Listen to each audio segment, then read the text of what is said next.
Bonjour et bienvenue sur la voie du colibri. Je vous retrouve pour la guidance générale du mois de janvier 2023 pour les Gémeaux.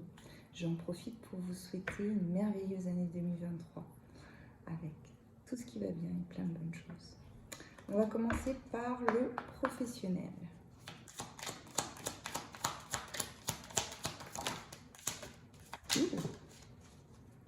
Alors, voyons voir. On sait bien, on est dans le travail.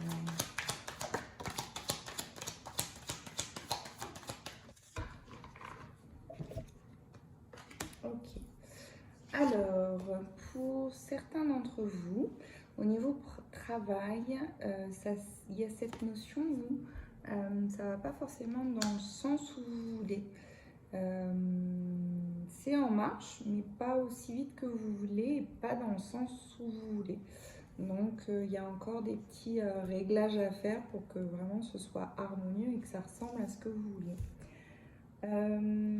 Alors, pour d'autres Gémeaux, il y a cette notion de faire du ménage un peu peut-être sur les intentions professionnelles que vous aviez dans votre vie.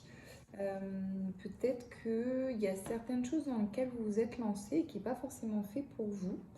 Vous y êtes lancé parce que pour des notions logiques ou des notions d'obligation, on va dire ça comme ça. Mais c'est comme si, en fait, c'était comme pour garantir un peu l'aspect familial ou la conservation d'une maison. Pour d'autres, il y a vraiment la magie que vous avez découvert en vous-même en 2022 qui se met en œuvre avec beaucoup de joie, beaucoup de célébration, beaucoup de choses qui se matérialisent pour vous sur janvier 2023. Beaucoup de choses qui se mettent en place, des projets dont vous ne parlez pas forcément, mais qui vont se concrétiser ou tout au moins qui vont se dévoiler sur le mois de janvier 2023. Donc, félicitations. Ensuite, est-ce qu'on a un autre message au niveau professionnel pour les Gémeaux?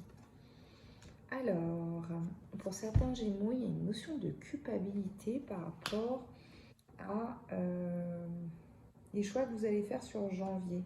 Il y a vraiment cette idée que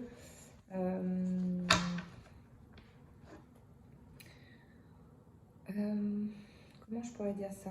C'est comme si vous aviez fait certains choix pour faire plaisir à certaines personnes et que c'est pas que vous les regrettez, c'est pas qu'il y a des regrets par rapport à ça, mais que le fait de vous choisir et vous prioriser par rapport à ce que vous aimez faire et ce que vous voulez être et ce que vous voulez faire, il y a certaines personnes qui vous montrent du doigt en vous traitant d'irresponsable. Il y a vraiment cette notion-là. Et donc, du coup, ça a tendance un peu à mettre de côté le projet que vous avez. Je parle bien de certains Gémeaux.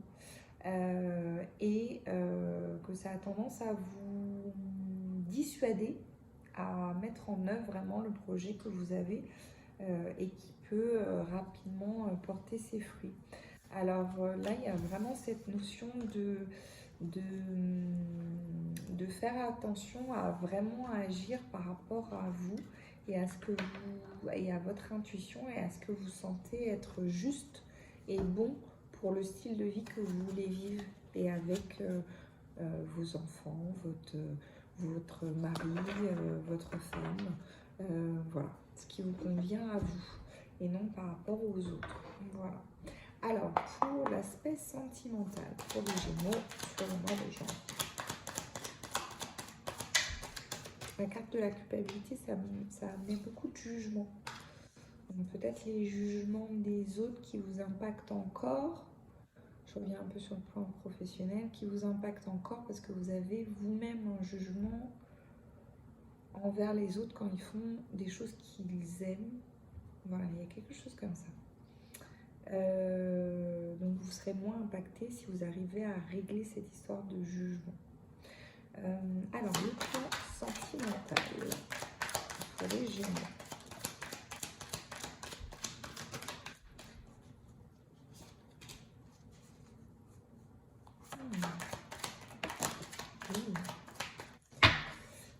Alors,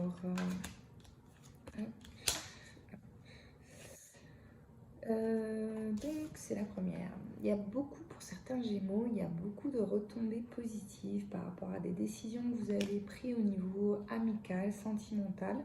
De laisser les choses se faire ou d'accepter un peu ce qui vient.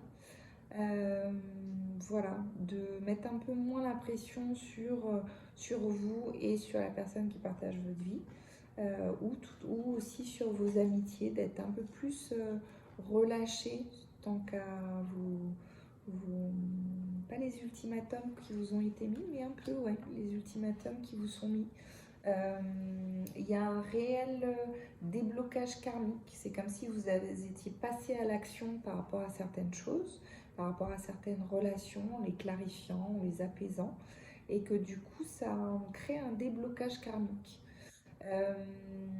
Il y a une notion aussi au niveau schéma répétitif, au niveau lignée familiale. Donc peut-être aller observer au niveau du transgénérationnel. Bon, c'est compliqué de poser des questions sur les histoires sentimentales au niveau familial, mais de voir un peu ce qui a pu se répéter ou d'observer tout au moins les couples, comment fonctionnent les couples au niveau lignée familiale, donc aussi bien dans votre lignée que celle de votre mari ou de votre femme, parce que ça peut être très intéressant de voir ce que vous répétez et ce sur quoi vous pouvez avoir une action, justement passer à l'action pour neutraliser un peu les effets sur votre couple actuel. Ensuite, oui, il y a vraiment cette notion de choix à faire. Mais ce choix est vraiment bloqué. Alors, je ne sais pas si c'est un choix entre plusieurs personnes ou si c'est un choix par rapport à des amis ou de la famille. Mais il y a un choix à faire. C'est comme si vous aviez du tri à faire au niveau de votre environnement pour que vous vous sentiez un peu plus à l'aise, un peu moins assailli de toutes parts. Voilà, il y a un peu cette notion-là. Il y a un environnement effectivement qui peut être un peu toxique ou un peu chargé malgré tout, mais qui peut facilement être nettoyé et tout en, voilà, juste en creusant l'abcès, en disant les choses, en communiquant, tout simplement. Alors, ensuite, le message pour les Gémeaux sur le mois de janvier.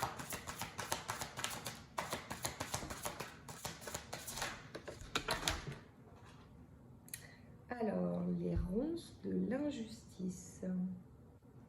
Elle est très éloquente, cette carte. Une situation contraire à vos valeurs, à vos fondements et à l'équité se présente. L'équité, donc c'est pas l'égalité, on est d'accord. Hein. L'équité, ça veut dire qu'avec chacun ses propres compétences ou ce qu'il est en capacité de comprendre ou d'encaisser ou de pouvoir faire, fait un pas pour qu'il y ait une certaine juste milieu, un certain juste milieu. Voilà. Donc c'est pas une égalité, mais une équité. Alors, je sais pas si vous voyez bien cette carte, mais c'est comme s'il y avait beaucoup de... Ça fait vraiment écho avec tout ce qui est relations toxiques et enchevêtrement et retard. Il y a vraiment cette notion d'enlever les ronces. Il y a vraiment beaucoup de ronces à passer. Enfin, voilà, cette idée de passer au travers les ronces, donc vraiment des piquants, des pics, des flèches, etc. Pour vraiment accéder à la lumière et vraiment à l'apaisement, à quelque chose de beaucoup plus calme et rayonnant. Et voilà, et vous allez y arriver. Je vous remercie infiniment d'avoir regardé cette vidéo. Si vous souhaitez la liker, partager, vous abonner à la chaîne. Si vous voulez une guidance personnalisée, vous pouvez me contacter. Vous avez toutes mes coordonnées en légende de la vidéo. Et je vous dis à très bientôt.